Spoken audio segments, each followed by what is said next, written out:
Hi, Tim from the Heresy Group. Today I want to give a quick overview of the WASP Piston in comparison to the standard V3 internals from the SRS. I will have Dan on the channel real soon to take us through all the small nuances that were put into the WASP. He spent a long time designing this platform.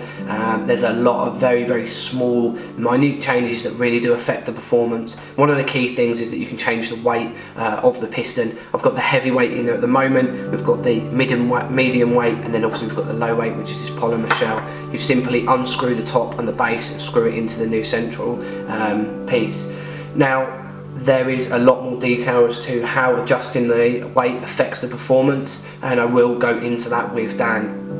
What I wanted to show at the moment is what your standard internals are going to look like, and then what your WASP setup is going to look like, and the differences between the two. So one of the key things here for me is that I have shot the gun with both pistons, and what I would say categorically is that this is much quieter, and I've seen a lot less deviation with FPS. The deviation on this being around 1-2 FPS deviation, and the deviation with the standard being between 5 and 7. Now, to be completely honest, that's very low deviation for an airsoft gun, but at the same time, if you are trying to mitigate any deviation at all, the WASP really does help. So getting started with this, we've got the spring guide from the guys at SRS, finished to a really nice standard, very heavyweight, made out of steel. As you can see, not finished to quite a nice standard as the outer cylinder, but is kind of got this anodized, galvanized sort of finish to the outside. One of the main concerns for me is this bolt in the back that screws up into the main shaft. For me, that is a little bit worrying. I've had other designed spring guides like this, and although Loctiting that bolt over time, it did come loose, and that's something that I was in the back of my mind curious of. So I haven't heard of it happening, but for me, when I saw that, I thought, well, that could be a potential point of failure. Moving on to the piston itself, as you can see, it's nicely finished, nice meet-in point between the main body and the base. One of the key things that I have noticed about here, and hopefully the camera will pick it up, is that you've got marking that's happening to this outer beveled edge already, and I've put very few shots through this, so it's slightly concerning that this hasn't been used all that much, and it is beginning to mark around this edge. I wonder after a few thousand shots how this edge is actually going to hold up, and that is again a little bit of a concern. Jumping around to the front, we have this nice blue kind of domed edge piston head. Again, a slight worry for me is this material. It's very stiff.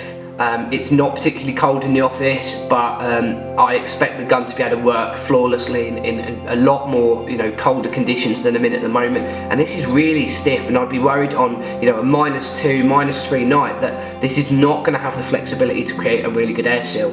Now, one of the things that I have seen people doing is testing the air seal like this, so forcing the piston into the cylinder and trying to create an air seal. I have not been able to do it with this piston at all. Like, it's not even gripping the edges. Literally, it's rattling around inside there. So it's slightly worrying for me that it is obviously going to force some air through, but it's not creating a complete tight air seal. Moving on then to the spring guide that comes with the WASP, an absolutely beautiful piece of machining. When I saw this, out of completely one piece, it is just finished very nicely. You've got the dual area here for 2 O-rings. If you're using a V1 or V2 SRS, you will need both of them in. Because the tolerances were closed up on the V3, you only need one in there for it to sit really nicely in. But absolutely beautifully finished, and again, since out of one piece of steel, which is really nice. I also prefer this kind of brushed texture or polished texture to the steel. I think that it gives a much nicer result when you're looking between the two. Then moving on to the WASP piston, again an absolute just marvel of machining.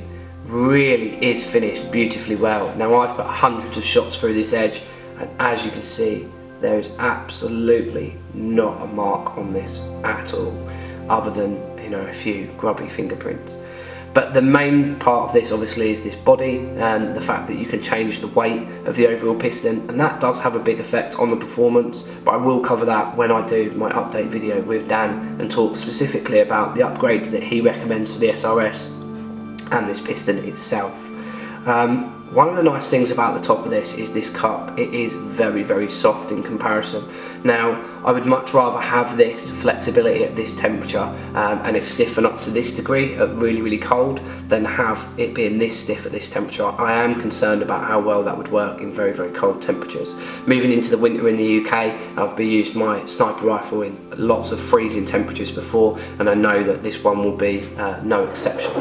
So, trying this again to get this to air seal up. You can hear that it is beginning to seal up already.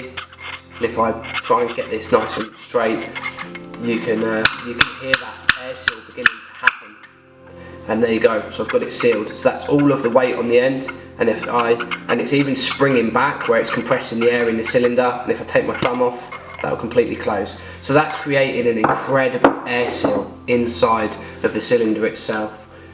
Super impressed with the quality of the finish of the WASP, and I really do feel like you can see here the performance upgrade that you're going to get from a very good air seal within the cylinder to also just a higher quality finish on the parts.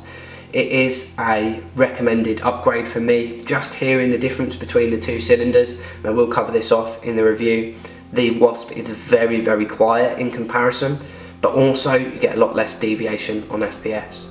So guys, that was just a brief overview of the standard V3 SRS internals and then the WASP piston upgrade. I will make sure that I bring some more videos to the channel on this, a chat with Dan around the WASP itself and his recommended upgrades for the platform, coming from an absolute expert on these, and just giving you my sort of base overview. And then keep your eyes on the channel guys for the SRS review that will have all of the detail in it that you require. If you do want to go and pick an SRS up, you can do it over at Skirm Shop. You get a 5% discount off using the code THG5 at checkout. So guys, thanks very much for watching. Any comments, questions, please put them in the box below. Thanks very much for watching, and I'll see you soon.